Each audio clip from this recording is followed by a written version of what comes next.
कल हमने functional groups और के बारे में पढ़ा था। फंक्शनल ग्रुप्स के अंदर हमने किया था 10th क्लास का केमिस्ट्री का चैप्टर है, ये चैप्टर नंबर 4 फंक्शनल ग्रुप के बारे में पढ़े थे। हमने ये बताया था कि हमारे पास फंक्शनल ग्रुप 5 हैं अपने सिलेबस में 10th क्लास में: alcohol, aldehyde, carboxylic group, ketonic group और एस्टर। क्लियर? तो सबसे पहले हम करेंगे अल्कोहल। अल्कोहल के बारे में पढ़ेंगे फुल, इसकी प्रिपरेशन, इसकी फिजिकल एंड केमिकल प्रॉपर्टीज़, सभी कैसे प्रिपरेशन, सफिक्स क्या होता है, इसका फंक्शनल ग्रुप क्या होगा, वो सारी चीज़ें इसके अंदर करेंगे। और इसके अंदर कौन कौन से एंजाइम्स यूज़ होते हैं, वो सारी चीज़ें हम इसके अंदर पढ़ने वाले हैं। ठीक है, तो अब अपने पास आता है अल्कोहल। अल्कोहल का फंक्शनल ग्रुप होता है OH। यहाँ पे माइनस नहीं है, इसका मतलब ये चेन के साथ ऐड है, जैसे कि CH3, CH2, OH, यानी कि ये जो OH है ये किसके साथ अटैच है, यहाँ पे कार्बन के साथ। अगर इसको खोल के देखें तो हाइड्रोजन हाइड्रोजन हाइड्रोजन, इस कार्बन के पास 3 हाइड्रोजन है, इस कार्बन के पास 2 हाइड्रोजन है, तो 1 और 2, और ये ऑक्सीजन OH है, ये इस कार्बन के साथ अटैच है, तो ये माइनस का साइन नहीं है, ये मतलब है इसका है कि ये चेन के साथ अटैच है। ठीक है, तो फंक्शनल ग्रुप क्या होता है अल्कोहल का? OH, और इसका जो सफिक्स होता है वो क्या होता है? ओल। यानी कि जैसे मान लिया मेरे पास है ये CH3, CH2, OH। क्लियर? तो 2 कार्बन के लिए हम क्या लिखते हैं? इथ। सिंगल बॉन्ड है एन। बताया था जब भी फंक्शनल ग्रुप ऐड होता है उसका सफिक्स ऐड होगा तो एन, ईन और आइन के पीछे से ई हट जाएगा, तो मैंने एन के पीछे से ई हटा दिया। OH के लिए हम क्या यूज़ करेंगे? सफिक्स इसका ओल, तो मैंने लिख दिया ओल, ये बन गया इथेनॉल। क्लियर? अब देखो अपने पास आता है इसकी प्रिपरेशन कैसे करेंगे। इसकी अल्कोहल की प्रिपरेशन अपने पास 2 तरह से है, एक तो फर्मेंटेशन से और दूसरा अपने पास हाइड्रेशन ऑफ एल्कीन से। यानी कि हम एल्कीन से कैसे भी, मतलब किसी भी एल्कीन से हम, चाहे वो अपने पास एक कार्बन की ना, सॉरी 2 की हो, 3 की हो, 4 की हो, कितनी भी लंबी चेन हो एल्कीन की, उससे हम क्या बना सकते हैं? अल्कोहल बना सकते हैं। अगर हम एल्कीन की जितनी लंबी चेन लेंगे, मेंबर की लेंगे, जैसे मान लिया मैंने 2 कार्बन की ले ली, जैसे इथीन ले ली, फिर मैंने ले ली प्रोपीन ले ली 3 कार्बन की, ब्यूटीन ले ली 4 कार्बन की, तो जितने भी चेन के अंदर कार्बन प्रेजेंट होंगे उतने ही अल्कोहल के अंदर अपने पास अल्काइल ग्रुप प्रेजेंट होगा। क्लियर? अब अपने पास आती है यहाँ पे प्रिपरेशन हम कैसे करेंगे? सबसे पहले हम करेंगे फर्मेंटेशन। ये इंपॉर्टेंट है, इसको ध्यान से सुनना। फर्मेंटेशन का मतलब क्या होता है कि कोई भी कॉम्प्लेक्स सब्सटेंस टूट जाता है किसकी हेल्प से? सिंपल सब्सटेंस के अंदर जब कोई भी कॉम्प्लेक्स सब्सटेंस ब्रेक डाउन हो जाता है इन सिंपल सब्सटेंस, किसी भी सिंपल सब्सटेंस के अंदर, by the action of enzyme, यानी कि एंजाइम का जब उसके ऊपर इफेक्ट पड़ता है, एंजाइम उसके ऊपर अपना वर्क करता है, तो उसके अकॉर्डिंग वो क्या होता है, कोई भी कॉम्प्लेक्स सब्सटेंस है वो किस में टूट जाता है? सिंपल सब्सटेंस के अंदर टूट जाता है। यहाँ पे जो हम एंजाइम लेंगे उसको हम माइक्रो ऑर्गेनिजम्स भी लेके चल सकते हैं। क्लियर? अब अपने पास आते हैं, जैसे कि मैंने ले लिया शुगर केन जूस, मैंने गन्ने का जूस ले लिया, उसके अंदर मैंने पानी डाल दिया और उसको मैं धीरे धीरे करके हीट कर रही हूँ। ठीक है, मैं उसको हीट कर रही हूँ, नीचे से फ्लेम से हीट कर रही हूँ। जैसे जैसे मैं उसको हीट करती रहूँगी, उसको हिलाती रहूँगी, ठीक है, उस जैसे जैसे हम उसको हीट करते रहेंगे हमारे पास एक स्वीट सिरप बन जाएगा, और वो कैसा होगा? थिक होगा, जैसे कि हम जिसको हम बोलते हैं, जैसे चाशनी ले ली मैंने। ठीक है, शुगर केन का जूस लिया, उसके अंदर हल्का सा पानी डाला, उसको फिर हम हीट करेंगे। हीट करने से हमारे पास एक थिक सिरप सा बन जाएगा स्वीट, जिसको हम क्या बोलते हैं? मेलोसिस बोलते हैं। ठीक है, इसको हम क्या बोलते हैं? इस थिक स्वीट सिरप को हम बोलते हैं मेलोसिस। ये जो मेलोसिस है उसको हम क्या बोलेंगे? सुक्रोज। यानी कि जो थिक स्वीट सिरप है अपने पास उसको हम क्या बोलेंगे? सुक्रोज। सुक्रोज यानी कि यहाँ पे हमें सबसे पहले थिक स्वीट सिरप बनाना है, उसके बाद अपने पास रिएक्शन आएंगी। तो थिक स्वीट सिरप बनाने के लिए सबसे पहले मैंने शुगर केन जूस लिया, उसके अंदर मैंने पानी डाल दिया, उसको मैं धीरे धीरे हीट करती रहूँगी और उसको मैं घुमाती रहूँगी। ठीक है, स्टीरर से उसको स्टीर करती रहूँगी, फिर मेरे पास एक थिक स्वीट सिरप बन जाता है जिसको हम क्या बोलते हैं? मेलोसिस। अब ये जो मेलोसिस है इसका फॉर्मूला क्या है? C12H22 और O11, इसको हम सुक्रोज भी बोलते हैं। क्लियर? इस सुक्रोज के अंदर मैंने क्या डाल दिया? वाटर, पानी। जब मैं इसके अंदर पानी डालूंगी तो हम यहाँ पे एंजाइम ले लेंगे, यानी कि ईस्ट की प्रेजेंस में, यहाँ पे जो एंजाइम वो ईस्ट है, ये क्या करेगा? ईस्ट इसके अपने अंदर से इन्वर्टेज नाम का एंजाइम को क्या करेगा? रिलीज करेगा। ठीक है, बाहर निकालेगा। ये जो इन्वर्टेज है वो सुक्रोज को C6H12O6 और C6H12O6 यानी कि 2 में बांट देगा। अब अपने पास ये दोनों फॉर्मूले तो सेम है, लेकिन मैंने एक के नीचे तो ग्लूकोज लिखा और एक के नीचे फ्रक्टोज लिखा है। ऐसा क्यों? फॉर्मूले भले ही सेम हो लेकिन इनकी प्रॉपर्टी अलग अलग है। ठीक है, प्रॉपर्टी अलग अलग है, इनका जो स्ट्रक्चर है वो भी अलग अलग है। वो आपके 12th में आएगा, यहाँ पे बहुत ज़्यादा डीपली हो जाएगा चैप्टर। ये दोनों अलग अलग हैं, फॉर्मूले इनके सेम है लेकिन स्ट्रक्चर दोनों के अलग अलग हैं। और अपने पास ये ग्लूकोज है और ये क्या है, फ्रक्टोज है। ठीक है, एक को हम ग्लूकोज बोलेंगे, एक को हम क्या बोलेंगे, फ्रक्टोज। फिर मैं क्या करूँ, मैं ग्लूकोज को फिर से ईस्ट के साथ रिएक्ट करवाती हूँ। तो ग्लूकोज के टाइम पे जो ईस्ट है वो कौन सा एंजाइम क्रिएट करेगा, जाइमेज। इस ग्लूकोज को लिया मैंने, फिर इसके ऊपर मैंने फिर से ईस्ट की रिएक्शन करवाई, यहाँ पे डाला एज ए कैटलिस्ट एंजाइम। ये कौन से एंजाइम को यहाँ पे क्रिएट करेगा, निकालेगा, जाइमेज। ये जाइमेज सुक्रोज ग्लूकोज को इथेनॉल और कार्बन डाइऑक्साइड के अंदर कन्वर्ट कर देगा। ठीक है, इथेनॉल और कार्बन डाइऑक्साइड के लिए कन्वर्ट कर देगा। अब यहाँ पे लर्न करने की क्या बात है कि अपने पास जो फर्मेंटेशन प्रोसेस है उसके थ्रू हम सिर्फ और सिर्फ इथेनॉल का ही फॉर्मेशन करते हैं, बाकी किसी भी अल्कोहल का फॉर्मेशन नहीं कर सकते। क्लियर? एक बार ये फिर से प्रोसेस फिर से बता देती हूँ कि हम क्या करेंगे, एक शुगर केन जूस लेंगे, उसके अंदर मैंने थोड़ा सा पानी डाला, पानी डाल के उसको मैं हीट कर लेती हूँ। जैसे जैसे मैं हीट करूँगी तो जो वाटर है वो वेपोरेट होता चला जाएगा और एक थिक मोट गाढ़ा सा हमारे पास एक स्वीट सा सिरप बन जाएगा, उसको हम मेलोसिस बोलेंगे। ये जो मेलोसिस है इसको हम सुक्रोज बोलते हैं। ठीक है, इस मेलोसिस के ऊपर आगे सारी प्रोसेस होंगी। इस मेलोसिस का फॉर्मूला होगा C12H22O11, इसको हम सुक्रोज बोलते हैं। इसके अंदर मैं पानी डालूंगी, फिर इसके ऊपर मैं ईस्ट की फर्मेंटेशन करवाऊंगी। तो ईस्ट यहाँ पे सुक्रोज के केस में इन्वर्टेज नाम का एंजाइम क्रिएट करेगी। ये जो इन्वर्टेज है वो सुक्रोज को ग्लूकोज और फ्रक्टोज के अंदर तोड़ देता है। फिर जब हम ग्लूकोज के ऊपर दोबारा से ईस्ट की फर्मेंटेशन करते हैं तो जाइमेज नाम का एंजाइम क्रिएट करती है। ये जाइमेज ग्लूकोज को इथेनॉल और कार्बन डाइऑक्साइड गैस निकाल देता है और इथेनॉल का क्या कर देता है, फॉर्मेशन कर देता है। क्लियर? ये था हमारा बाय फर्मेंटेशन से हमने ग्लूकोज अल्कोहल में इथेनॉल की प्रिपरेशन कर दी। अब अपने पास क्वेश्चन अराइज होता है कि मान लिया हमें मिथेनॉल बनाना हो, प्रोपेनॉल बनाना हो, ब्यूटेनॉल बनाना हो, पेंटेनॉल बनाना हो, या इससे बड़ी कोई कार्बन मेंबर की चेन जिसमें अल्कोहल ग्रुप प्रेजेंट हो वो बनाना हो, तो उसको हम कैसे बनाएंगे? उसको हम बनाते हैं bye hydration of alkene method से। क्लियर? फर्मेंटेशन मेथड से हम सिर्फ और सिर्फ इथेनॉल का ही फॉर्मेशन करते हैं और बाय हाइड्रेशन ऑफ एल्कीन से हम किसी भी अल्कोहल की चेन का फॉर्मेशन कर सकते हैं। इसके थ्रू हम इथेनॉल का भी कर सकते हैं, मिथेनॉल का भी कर सकते हैं, प्रोपेनॉल का, मतलब कार्बन के किसी भी मेंबर की चेन को बढ़ा सकते हैं। ठीक है, बस इसमें इतना याद रखना, मैं एल्कीन के अंदर एल्कीन मुझे लेनी है, यानी कि डबल बॉन्डेड की हमें चेन लेनी है। वो मैं 2 कार्बन की ले सकती हूँ, 3 की ले सकती हूँ, 4 की ले सकती हूँ। अभी मैंने आपको बताया कि हम इसके अंदर मिथेनॉल भी बना सकते हैं। मिथेनॉल यहाँ पे नहीं बनेगा क्योंकि हमें एल्कीन लेनी है। सॉरी, मैंने गलत बोल गई बीच में। एल्कीन मतलब डबल बॉन्ड में एन की नंबर जो है वो 1 से नहीं होता, 2 से स्टार्ट होता है। यानी कि कार्बन के 2 नंबर की चेन से लेके हम कितनी भी मेंबर बढ़ा दें उसको हम अल्कोहल में कन्वर्ट कर सकते हैं bye hydration of alkene method से। क्लियर?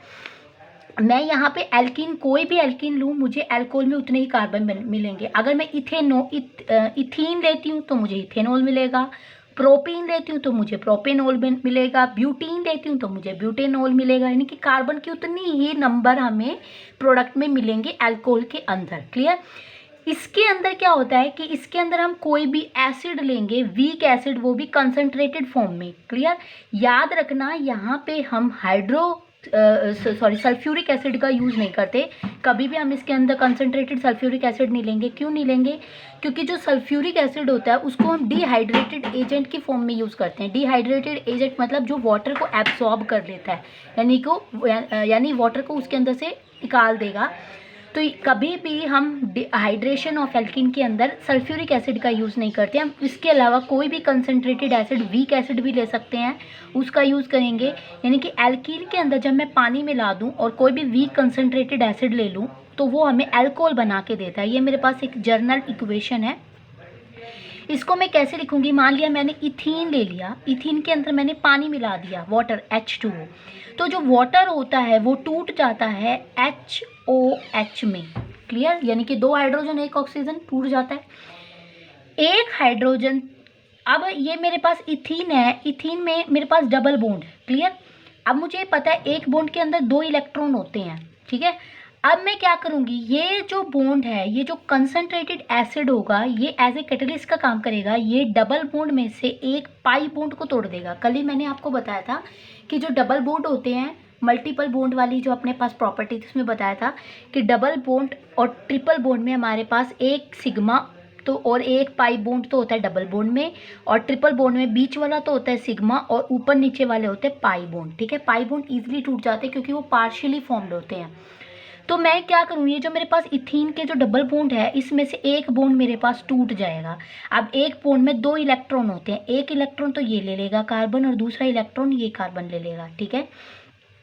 अब एक हाइड्रोजन के पास एक इलेक्ट्रॉन है, जब ये आपस में टूटेंगे, ये जो बॉन्ड आपस में टूटेगा, तो एक इलेक्ट्रॉन ये हाइड्रोजन ले लेगा और एक इलेक्ट्रॉन ये वाला ऑक्सीजन ले लेगा। अब यहाँ पे हाइड्रोजन के पास भी एक इलेक्ट्रॉन और OH के पास भी एक इलेक्ट्रॉन। ये एक इलेक्ट्रॉन इस कार्बन के ऊपर जो एक इलेक्ट्रॉन उसके साथ क्या कर लेगा, बॉन्ड बना लेगा, और ये OH वाला जो इलेक्ट्रॉन है वो इस कार्बन के साथ बॉन्ड बना लेगा, और ये इसको कंप्लीट इस कन्वर्ट कर देता है CH3। 2 हाइड्रोजन थे, एक इसके पास चला गया, तो 3 हाइड्रोजन हो गए, सिंगल बॉन्ड क्योंकि एक बॉन्ड टूट चुका है, CH2, और इसके पास क्या चला गया, OH। ये मुझे इथेनॉल बना के दे देगा, क्लियर। एक बार मैं एक और इसका एग्जांपल लेके आपको बता देती हूँ। जितनी ज़्यादा प्रैक्टिस करोगे उतना ही ज़्यादा समझ में आएगा, और प्रैक्टिस से ही क्या होता है कि अपनी जो कॉन्फिडेंस है ना वो इंक्रीज़ होता है प्रैक्टिस से ही, ठीक है। अब मैंने आपको बताया कि फॉर्मेशन ऑफ अल्कोहल में बाय हाइड्रेशन मेथड से हम जो भी एल्कीन की का मेंबर लेते हैं उससे उसमें हमें उतना ही अल्कोहल का फॉर्मेशन होगा। इथिन मैंने बना दिया, मैं आपको प्रोपीन बना के दिखाती हूँ। प्रोपीन से प्रोपिनोल यानी कि CH3CH डबल बॉन्ड CH2, ये प्रोपीन है, ठीक है। प्रोपीन 3 कार्बन और ईन लग गया तो एक डबल बॉन्ड। इसके अंदर मुझे वाटर ऐड करना है H2O। जैसे मैं इसके अंदर ऐड करूँगी तो कंसनट्रेटेड एसिड की प्रेजेंस में ये वाटर है, इसको हम लिख सकते हैं HOH। ये जो कंसनट्रेटेड एसिड है ये HOH को बीच में से ब्रेक कर देगा वाटर को। जैसे ये बॉन्ड टूटेगा तो एक इलेक्ट्रॉन ये हाइड्रोजन ले लेगा और ये इसका इलेक्ट्रॉन ऑक्सीजन ले लेगा, क्लियर। यानी कि ऑक्सीजन भी बॉन्ड बना सकता है और हाइड्रोजन भी बॉन्ड बना सकता है। और ये जो डबल बॉन्ड है इसमें जो पाई बॉन्ड है ये टूट जाएगा, और एक बॉन्ड में 2 इलेक्ट्रॉन होते हैं, तो एक कार्बन ये इलेक्ट्रॉन ले लेगा, दूसरा इलेक्ट्रॉन ये वाला कार्बन ले लेगा। जो इस हाइड्रोजन के पास एक इलेक्ट्रॉन है वो इस कार्बन के पास जाके ऐड हो जाएगा, और जो ये OH वाला इलेक्ट्रॉन है वो इस कार्बन के इलेक्ट्रॉन के साथ जाके ऐड हो जाएगा, और ये कन्वर्ट हो जाएगा CH3। एक हाइड्रोजन था, एक हाइड्रोजन इसने यहाँ से ले लिया CH2, और जो CH2 था उसने OH ले लिया CH2OH। अब ये बन गया प्रोपेनॉल, ठीक है। यानी कि ईन से वो एन में कन्वर्ट हो गया क्योंकि जो डबल बॉन्ड था वो ब्रेक हो चुका है, क्लियर। तो इस तरह से आप प्रैक्टिस करोगे तो आपको आ जाएगा बनाना। फिर अपने पास इसमें बस एक बात याद रखना कि हमें कंसनट्रेटेड एसिड में H2SO4 नहीं लेना। क्यों? क्योंकि जो सल्फ्यूरिक एसिड है वो डिहाइड्रेटेड एजेंट का काम करता है, यानी कि वाटर को एब्सॉर्ब कर लेगा, वहाँ पे वाटर बचेगा ही नहीं, तो वो रिएक्शन करेगा कैसे, आगे रिएक्शन होगी नहीं, क्योंकि वाटर से ही तो हमें H ऐड करना और OH ऐड करना है, क्लियर। फिर अपने पास यहाँ पे स्टार्ट हो जाती है फिजिकल प्रॉपर्टी, ठीक है। तो प्रिपरेशन अपने पास जस्ट 2 ही था, तो फर्मेंटेशन और दूसरा हाइड्रेशन। अब मैं कर रही हूँ फिजिकल प्रॉपर्टी। फिजिकल प्रॉपर्टी में सबसे पहले मेरे पास आता है, हम यहाँ पे फिजिकल प्रॉपर्टी ऑफ इथेनॉल लेंगे क्योंकि 10th क्लास के सिलेबस में हमारे पास जो कंपाउंड एल्कोहल का वो इथेनॉल ही है। तो इथेनॉल लेंगे हम इसमें। फिजिकल प्रॉपर्टी में इथेनॉल की पढ़ रही हूँ कि ये लाइटर देन वाटर होता है, पानी से हल्का होता है, वोलाटाइल होता है यानी कि वैपोरेट भी हो जाएगा, इनफ्लेमेबल होता है यानी कि जलाने पे आग देता है, और रेक्टिफाइड स्प्रिट का काम करता है। मतलब अगर मैं इथेनॉल के अंदर पानी डाल दूँ तो इसको मैं एज ए ईंधन की फॉर्म में यूज़ करती हूँ। जैसे कि अपने पास केमिस्ट्री लैब के अंदर वो होते हैं, बर्नर्स होते हैं। अगर बर्नर ना हो तो छोटे छोटे बर्नर्स होते हैं अपने पास जिसको हम डिब्बी टाइप बोलते हैं, तो उसके अंदर रेक्टिफाइड डलता है, स्प्रिट डलता है, और यहाँ पे कोई भी कॉटन की ऐसे रस्सी से इसके अंदर डिप होती है, इसको हम जला लेते हैं। अगर बर्नर यानी कि गैस सिलेंडर की सुविधा ना हो तो उस केस में इस छोटे से हम इसका स्प्रिट लैम्प का यूज़ कर लेते हैं। इसके अंदर जो स्प्रिट यूज़ होती है वो रेक्टिफाइड स्प्रिट यूज़ होती है, यानी कि इथेनॉल प्लस वाटर यूज़ होता है, वो एज ए ईंधन की तरह काम करता है, यानी कि इसको हम जला सकते हैं, ठीक है। फिर अपने पास आता है केमिकल प्रॉपर्टी। केमिकल प्रॉपर्टी में अपने पास सबसे पहले आती है ऑक्सीडेशन। ठीक है, अब मैं आपको ऑक्सीडेशन करवाऊँ उससे पहले मैं आपको ये बता देती हूँ कि ऑक्सीडेशन का मतलब होता है ऑक्सीजन का ऐड होना। और ऑक्सीजन अगर किसी भी जगह पे प्रेजेंट होती है तो ऑक्सीजन किसके लिए काम आती है? कंबशन प्रोसेस के लिए। अगर मैं कंप्लीटली मतलब ऑक्सीडेशन करवा रही हूँ इथेनॉल के ऊपर, जैसे मैंने ले लिया CH3CH2OH इथेनॉल, क्योंकि मैं इथेनॉल का ही कंपाउंड पढ़ रही हूँ, इसके ऊपर मैं क्या करवाऊँ? कंप्लीटली इसकी कंबशन करवा दूँ, ऑक्सीजन की प्रेजेंस में कंबशन करवा दिया तो ये हमें देता है carbon dioxide CO2 plus water H2O plus heat और क्या देता है? लाइट। अगर कंबशन होता है तो इस रिएक्शन को हम बोलते हैं अनकंट्रोल्ड कंबशन या अनकंट्रोल्ड ऑक्सीडेशन, जो लगातार चलती जा रही है। ठीक है, जो अपने पास स्प्रिट लैंप के अंदर होता है, बर्नर में होता है, स्प्रिट बर्नर। क्लियर? अगर इथेनॉल को ऑक्सीजन के प्रेजेंस में कंबशन किया जाए, जलाया जाए, तो वो हमें कार्बन डाइऑक्साइड देता है, वाटर देता है, हीट देता है और लाइट देता है। क्लियर? अब यहाँ पे हमें कंबशन नहीं पढ़ना। कंबशन अपने पास इस जितने भी अपने फंक्शनल ग्रुप की हम स्टडी करेंगे ना, अभी तो हम एल्कोहल की कर रहे हैं, उसके बाद हम एल्डिहाइड की करेंगे, फिर कार्बोक्सिलिक की, फिर कीटोनिक की, फिर एस्टर की, 4 और हैं अभी हमारे पास ये फंक्शनल ग्रुप। तो इन 4 के बाद हम अपने पास रिएक्शन आएंगी, एडिशन रिएक्शन आ जाएगी, डिहाइड्रेशन आ जाएगी, कंबशन आ जाएगी। ठीक है, वो उस केस में तब हम वहाँ पे कंबशन प्रोसेस पढ़ेंगे। अभी हमें यहाँ पे ऑक्सीडेशन की सिर्फ 2 ही प्रोसेस पढ़नी है। एक तो पार्शियली ऑक्सीडेशन होता है तो क्या होगा, और अगर एक कंप्लीटली ऑक्सीडेशन होता है तो क्या होगा। हाँ, अगर अनकंट्रोलेबल कंबशन हो रहा है, ऑक्सीडेशन हो रहा है, तो वो हमें वहाँ पे जल के कंबशन की प्रोसेस दे देगा, कार्बन डाइऑक्साइड दे देगा, वाटर दे देगा, हीट दे देगा और लाइट दे देगा। वो अपने पास नेक्स्ट टॉपिक है। यहाँ पे हमें ऑक्सीडेशन में सिर्फ एक पार्शियली ऑक्सीडेशन पढ़ना है और एक क्या पढ़ना है? Completely oxidation. क्लियर? तो वो अपने पास नेक्स्ट है, आगे है मेरे पास कि मैं क्या करूँ। मैंने एल्केन का क्या कर दिया, पहले मैं पार्शियली वो करवा रही हूँ ऑक्सीडेशन। ठीक है, अल्कोहल का। पार्शियली का मतलब होता है जो कंप्लीटली ना हो, यानी कि ऑक्सीजन उसको पूरी तरह से ना मिले। ठीक है, यानी कि 2 ऑक्सीजन की जगह उसको क्या मिले? सिर्फ 1 ऑक्सीजन ही मिले। और 1 ऑक्सीजन को हम कैसे लिखते हैं? नेसेंट ऑक्सीजन बोलते हैं उसको, हम ऐसे क्लोज ब्रैकेट में बंद करके लिखते हैं। अगर अल्कोहल को पार्शियली हम ऑक्सीडेशन करवाते हैं, यानी कि नेसेंट ऑक्सीजन देते हैं, मीन्स 1 ऑक्सीजन प्रोवाइड करते हैं, तो वो हमें एल्डिहाइड बना के देता है। याद रखना, एल्डिहाइड का फॉर्मूला होता है CHO, फंक्शनल ग्रुप CHO होता है। और अगर मैं अल्कोहल के ऊपर कंप्लीटली कंबशन करवाती हूँ, ये कंप्लीटली है, कंप्लीटली कंबशन करवाती हूँ, यानी कि कंप्लीट उसको ऑक्सीजन देती हूँ, पूरी तरह से O2 देती हूँ, तो वो हमें कार्बोक्सिलिक ग्रुप बना के देता है, यानी कि COOH। क्लियर? अब जो पार्शियली है उस केस में हम यहाँ पे सिर्फ और सिर्फ मतलब मेरे पास क्या बोलते हैं, पार्शियली के केस में मेरे पास मैं यहाँ पे कैटलिस्ट ही बोलूँगी कि मैंने कोई भी कैटलिस्ट यूज़ कर लिया है इस केस में रिएक्शन को करवाने के लिए। लेकिन हाँ, अगर मैं कंप्लीटली कंबशन करवा रही हूँ तो अपने पास यहाँ पे आएगा कंप्लीटली कंबशन में मेरे पास आती है एल्कलाइन KMnO4 आ जाएगा, या फिर एल्कलाइन K2Cr2O7 भी आ जाएगा। पार्शियली के अंदर हमारे पास कैटलिस्ट हम लिखेंगे, बाकी जितने भी है सबके अंदर अगर एक कार्बन का हम करवा रहे हैं, यानी कि मिथेनॉल का या फिर हम इथेनॉल का करवा रहे हैं, तो उस केस में कैटलिस्ट में हम मिथेनॉल में तो लिखते हैं सिल्वर और इथेनॉल में हम लिखते हैं Cr2O3 क्रोमियम ऑक्साइड। क्लियर? अब अपने पास आता है पार्शियली का एग्जांपल ले लेते हैं कि मान लिया मैंने इथेनॉल के अंदर पार्शियली ऑक्सीडेशन करवाना है, यानी कि नेसेंट ऑक्सीजन मुझे ऐड करवाना है, वो मैं यहाँ लिखूँ या मैं यहाँ लिखूँ, बात एक ही है। ठीक है, अगर मुझे इसके अंदर ये करवाना है तो इसकी प्रेजेंस में वो मैं क्या बना के दे देगा? इथेनल बना के दे देगा, एल्डिहाइड। ये चीज़ याद रखना, जितने हम कार्बन लेंगे उतने ही हमें प्रोडक्ट में भी मिलेंगे, उतने ही हमें रिएक्टेंट में। देखो 2 कार्बन की चेन है तो यहाँ पे भी देखो 2 कार्बन है। क्लियर?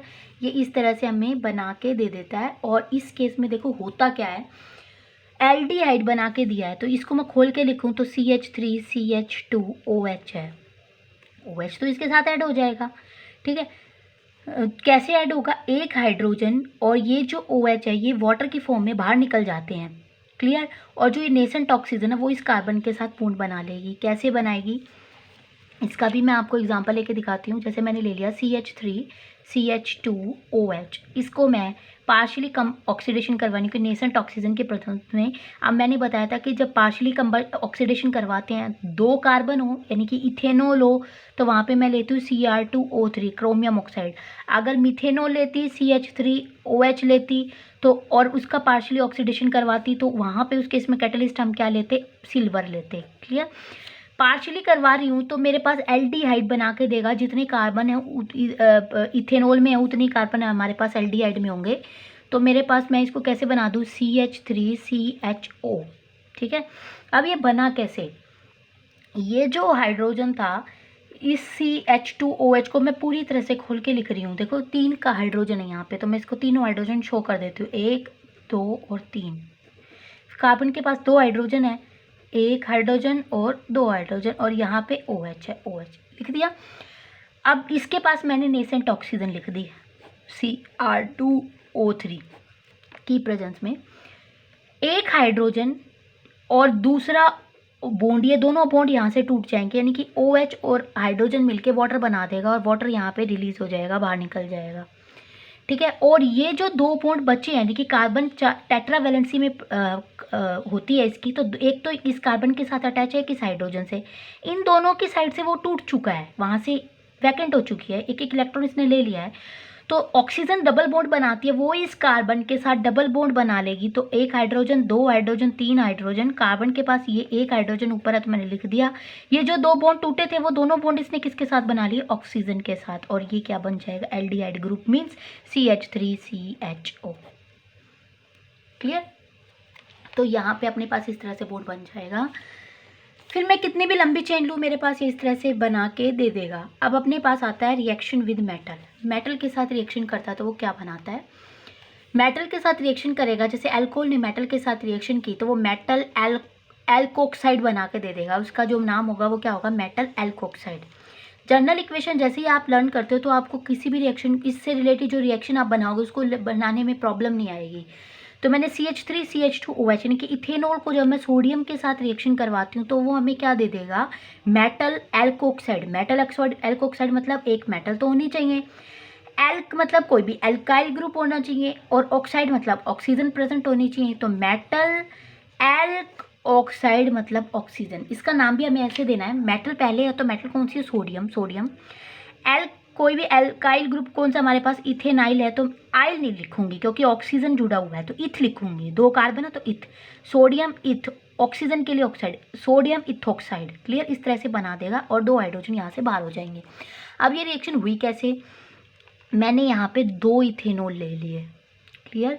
अगर मैं 2 इथेनॉल लेती हूँ तो मैं दोनों को अलग अलग लिख के दिखा देती हूँ, CH3CH2OH, और मेरे पास 1 सोडियम है, 2 सोडियम मैं ले लेती हूँ, 2 सोडियम। क्लियर। ये हाइड्रोजन यहाँ से निकल जाएगा और ये हाइड्रोजन भी यहाँ से निकल जाएगा, 2 हाइड्रोजन निकल गए यानी कि H2 रिलीज हो गई। क्लियर। अब यहाँ पे जो हाइड्रोजन निकला है वहाँ पे सोडियम जुड़ जाएगा, यहाँ से जो हाइड्रोजन निकला है वहाँ पे भी सोडियम जुड़ जाएगा, यानी कि मेरे पास 2 टाइम्स ऑफ C2H5ONa, C2H5 2 और 3 5 और O और 1 Na, C2 2 कार्बन H5 और ONa। क्लियर। तो इस तरह से अपने पास ये बन जाएगा बॉन्ड। फिर अपने पास आता है रिडक्शन। रिडक्शन क्या होती है, रिडक्शन में हम क्या लिखते हैं कि अल्कोहल को जब हम हाइड्रोजन ऐड कर देंगे, यानी कि रिडक्शन का मतलब क्या होता है, एडिशन ऑफ हाइड्रोजन। अल्कोहल में जब मैं 2 हाइड्रोजन ऐड करूंगी तो वो हमें एल्कीन बना के दे देगा और वाटर बाहर निकल जाएगा। फॉर एग्जाम्पल मैंने इथेनॉल ले लिया CH3, इसको खोल के लिख देती हूँ C2OH, इसके अंदर मैंने 2 हाइड्रोजन ले लिए, 2 हाइड्रोजन ऐड कर दिए, तो ये हमें वाटर बाहर निकाल देता है। वाटर बाहर निकालने का मतलब एक OH निकाल देगा और एक हाइड्रोजन यहाँ से निकाल देगा। ठीक है। OH यहाँ से निकाल दिया, हाइड्रोजन यहाँ से निकाल दिया। अगर हाइड्रोजन यहाँ से निकाल दिया तो कितने हाइड्रोजन बचे, 2। ठीक है, 2 हाइड्रोजन बचे ना, तो CH2। क्लियर। और यहाँ पे मेरे पास CH2 है, OH बाहर निकल गया। अब ये जो 2 हाइड्रोजन है वो इन दोनों के, इन कार्बन की वैलेंसी को कंप्लीट कर देगा। देखो कार्बन ने 3 बना रखे हैं, 2 तो हाइड्रोजन के साथ, 1 कार्बन के साथ, इसने भी 2 हाइड्रोजन के साथ, 1 कार्बन के साथ। तो ये जो दोनों हाइड्रोजन थे वो एक एक कार्बन के पास चला जाएगा और इसको बना देगा CH3 यानी कि एल्केन। इसको हम क्या बोलेंगे, इथेन बोल देंगे, क्योंकि सिंगल बॉन्ड प्रेजेंट है। क्लियर। फिर अपने पास आता है reduction with carboxylic acid. It is very very important और ये पेपर में हमेशा आता है, पक्का आएगा ये। इस रिएक्शन को हम क्या बोलते हैं, इस रिएक्शन को हम एस्ट्रिफिकेशन भी बोलते हैं। क्लियर, एस्ट्रिफिकेशन रिएक्शन भी बोलते हैं इस रिएक्शन को हम। तो इसमें सबसे इंपॉर्टेंट है, इसको याद रखना कि जब अल्कोहल के अंदर यानी कि रिएक्शन विद कार्बोक्सिलिक एसिड, जब अल्कोहल कार्बोक्सिलिक एसिड के साथ रिएक्शन करता है in the presence of concentrated कल सल्फ्यूरिक एसिड, यहाँ पे हमें सल्फ्यूरिक एसिड लेना है। क्यों, क्योंकि यहाँ पे ये डिहाइड्रेटेड एजेंट का काम करता है कि जो वाटर इसमें से बाहर निकले, मतलब वाटर को इसमें से बाहर निकालने का काम करेगा, एस्टर बना के दे देगा हमें और वाटर बना के दे देगा। फॉर एग्जाम्पल जैसे मैंने यहाँ इथेनॉल लिया है, इथेनॉल की मैं इथेनोइक एसिड के साथ जब रिएक्शन करवाती हूँ, यानी कि CH3 CH2OH, इस कार्बोक्सिलिक ग्रुप को मैं यहाँ लिख दूँ HOOC और CH3, ठीक है। तो देखो यहाँ से OH और यहाँ से हाइड्रोजन बाहर निकल जाएगा, ठीक है। वाटर बाहर निकाल दिया, वाटर इसने बाहर निकाल दिया, H2O प्लस, ये यहाँ से अलग हो गया, OH यहाँ से अलग हो गया। इस कार्बन के पास एक ऑक्सीजन है और ये जो ऑक्सीजन है इसको जोड़ के क्या बना देगा, CH3 CH2, एक ऑक्सीजन इधर है, एक ऑक्सीजन यहाँ पे, ऑक्सीजन है कार्बन और CH3, यानी कि ये जो फॉर्मूला होता है वो एस्टर का होता है, COO एस्टर का फॉर्मूला होता है, इसको एस्टर में कन्वर्ट कर देगा। इस रिएक्शन को हम क्या बोलते हैं, एस्ट्रिफिकेशन रिएक्शन। इसके अंदर एज ए कैटलिस्ट हम क्या लेते हैं, कंसनट्रेटेड सल्फ्यूरिक एसिड। क्यों, क्योंकि कंसनट्रेटेड सल्फ्यूरिक एसिड को हम डिहाइड्रेटेड एजेंट बोलते हैं, यानी कि वाटर को बाहर निकालने का काम कर रहा है। वाटर में हाइड्रोजन OH को बाहर निकालने के, वाटर बाहर निकालने का, यहाँ पे वाटर बाहर निकल चुका है, इसका काम करेगा। फिर अपने पास आता है डीनेचर्ड अल्कोहल। क्या होता है, इसका मतलब होता है कि नेचर्ड अल्कोहल को डी कर देना, यानी कि इसको पॉइजनस में कन्वर्ट कर देना, इसके अंदर कुछ ना कुछ गड़बड़ी कर देना। इसको इस तरह से याद रख लेना, डी नेचर्ड अल्कोहल है कि नेचुरल जो अल्कोहल होगी, डी नेचर्ड में पहले डी को हटा दो, वैसे पढ़ो नेचर्ड अल्कोहल, यानी कि जो हमें नेचुरली अल्कोहल मिलेगी उसके अंदर डी करना, मतलब उसके अंदर कुछ ना कुछ ऐसे ऐड कर देना कि वो पॉइजनस बन जाए, ठीक है। तो to alter the nature of alcohol some poisonous substance is added in order to make it unsuitable for drinking purpose, यानी कि नेचुरल जो अल्कोहल होती है उसके अंदर कुछ ऐसे सब्सटेंस ऐड कर दिए जाते हैं जो उसको ड्रिंकिंग पर्पस के लिए अनसूटेबल बना देते हैं, यानी कि उसको पॉइजनस कर देते हैं। और वो जो सब्सटेंस है वो मेनली कौन कौन से, एक तो मिथेनॉल है और दूसरा क्या है, पायरिडीन, और भी बहुत सारे हैं। मिथेनॉल को अगर हम, यानी कि मिथेनॉल भी एक अल्कोहल है, जो लोग ड्रिंकिंग करते हैं, यानी कि जो दारू जो पीते हैं वो वहाँ पे इथेनॉल को पीते हैं, मिथेनॉल को नहीं पीता कोई भी। क्यों, क्योंकि अगर हम मिथेनॉल को अगर अपनी बॉडी के अंदर लेके जाते हैं, यानी कि मिथेनॉल का अगर हम सेवन कर रहे हैं, पी रहे हैं मिथेनॉल को, तो इससे इंसान अंधा हो जाता है, ये इंसान की आंखों की रोशनी को बिल्कुल ख़त्म कर देता है, ये बहुत ज़्यादा पॉइजनस होता है। तो यानी कि ये दोनों ऐसे पॉइजनस सब्सटेंस है, इसको अगर हम नेचुरल अल्कोहल के अंदर ऐड करेंगे तो वो उसको बहुत ज़्यादा पॉइजनस बना देता है, यानी कि अनसूटेबल बना देता है, पीने के लिए वो काबिल ही नहीं रहती। क्लियर, उसको हम बोलते हैं डीनेचर्ड अल्कोहल। तो ये था अपने पास प्रिपरेशन ऑफ, यानी कि एक टॉपिक किसका, अल्कोहल का। कल हम पढ़ेंगे किसका, एल्डिहाइड का। क्लियर।